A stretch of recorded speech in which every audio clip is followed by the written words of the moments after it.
And what the Russians have done is taken hand grenades, put a tripwire on the pin and put it between two trees. They've booby trapped children's toys. They've put tripwires on doors, so you open a door into a building and the device goes off. They've put explosives underneath landmines, so you think you can lift the landmine safely, but in fact it detonates because it's removed the pressure off a second pressure plate underneath. And the Ukrainians have taken quite a few casualties from inexperienced clearance techniques. Even if the war in Ukraine ended tomorrow, and goodness knows that is not going to happen, sadly, people could still be killed for decades. That's because of the mines that now litter the country. It could cost $250 billion to remove them all. We can talk again to someone we've spoken to regularly since the war started, James Cowan, who's the chief executive of the demining charity, the Halo Trust. Good morning, James. Good morning, Stig. You've been back in Ukraine recently. What did you see there? Yeah, I travelled to the country, into the centre where we are opening up our training at Vinnytsia. What you see in the middle of this huge country is really nothing at all. It's remarkably peaceful. The fighting is very localised, very concentrated. But once you head north, and I went up to Kyiv, then you see what has happened. And it really is extremely violent, extremely striking. You see towns that have been completely devastated by what has taken place. So then you pass through those towns into the centre of Kyiv, where again, normality returns. So really my focus was on the dormitory towns around Kyiv, Bucha, Irpin, Brovary. There you see where required. What's happening at the moment is that the government is ordering its citizens not to go into the countryside, not to go into the woods. It's just too dangerous. The Russians have left, they've planted landmines, there's booby trapping, there's unexploded ordnance, vast amounts of ammunition have been left behind by the Russians. So that's what I witnessed around Kyiv. But of course, there are now other areas opening up. The Ukrainians have launched a very successful counteroffensive around Kharkiv, and I'm very hopeful that we'll be able to work in that region as well before too long. Explain about booby landmines. I think we have an idea. What do you mean by booby trapping? What is the purpose of it, and what sort of things do you mean? Well, booby trapping can serve two functions: a military function, which is to delay your pursuers. If you're retreating, you don't want your pursuers to come upon you too quickly. Or it can just serve an inhumane purpose, which is to kill indiscriminately. And what the Russians have done is taken hand grenades, put a tripwire on the pin and put it between two trees. They've booby trapped children's toys.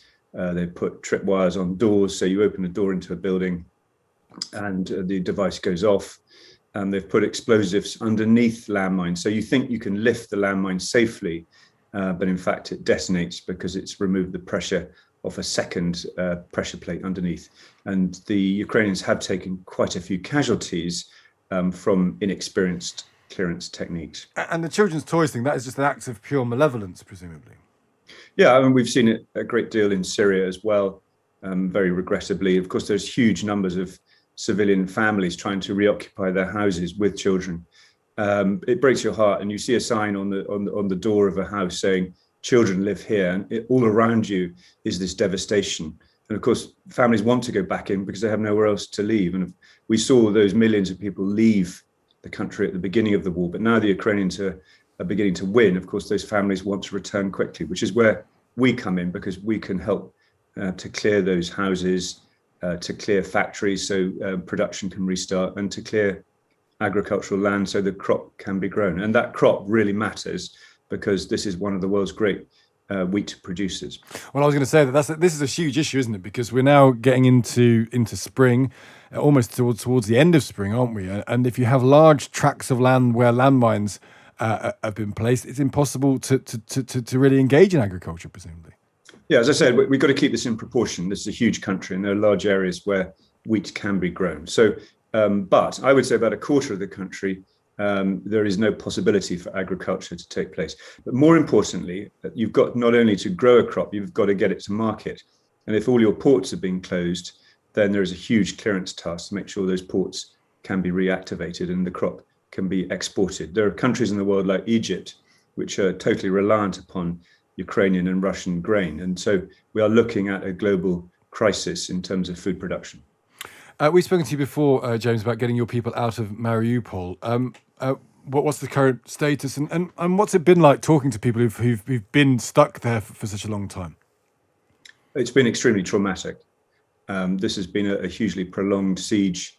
We had 21 people in there. We've unfortunately been able to make contact with most of them, but there are still 3 with whom we do not have contact. We know of 1 confirmed fatality, but the experience of the survivors has been traumatic.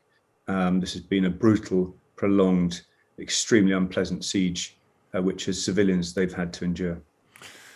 And James, how do you feel now you come back? You mentioned there that the Ukrainians have started to win parts of the war. They've clearly pushed the Russians back. The focus is now very much on the eastern front of the country. But there is this devastation. There are these problems that are going to go on for, you imagine, for some time. When you come back, how optimistic, pessimistic, what do you feel as you look at the short and medium term future of Ukraine? Yeah, I feel the West is sort of got the sugar rush of success. We've helped arm them. The Ukrainians seem to be doing well, but I think we now need to be ready for the long haul. This is obviously Victory Day in Moscow. Mr. Putin is going to say whatever he's going to say, and he's going to try and extract some sort of success from this. He will try and secure his gains. It will probably degenerate into a standoff along the line of the Donbass and the southern coast. And then it will be a very hard attritional battle between the 2 sides, in which casualties will mount. And at that point, the stamina, the patience of the West will really be tested. And we've really got to help make sure that this ends in the right way. Yeah, and just finally, James, we've spoken before, you do rely partially on people's donations to help you engage in your work. Just tell us what people can do if they want to help you and your charity remove landmines, booby traps and the like in Ukraine. Yeah, well, we're obviously a British charity, but we are not actually members of the Disasters Emergency Committee. We're not eligible for the huge amount of money that's been raised. So we do need to raise money for our work. And unless we do raise that money, none of the other charities can operate because it just isn't safe for them. So we're dependent upon the generosity and assistance of the British public. And I'm extremely grateful to all those members of the British public who have helped us. So if there is anybody else out there who wants to help a great British charity that's very lean, efficient, and gets the job done in really difficult circumstances, I'd be hugely grateful. There we go. Great to speak to you, James. Thank you so much. That's James Cowan there. He is the chief executive of the demining charity, the Halo Trust. And if you want to help them out, you can go to their website. It's called the Halo Trust.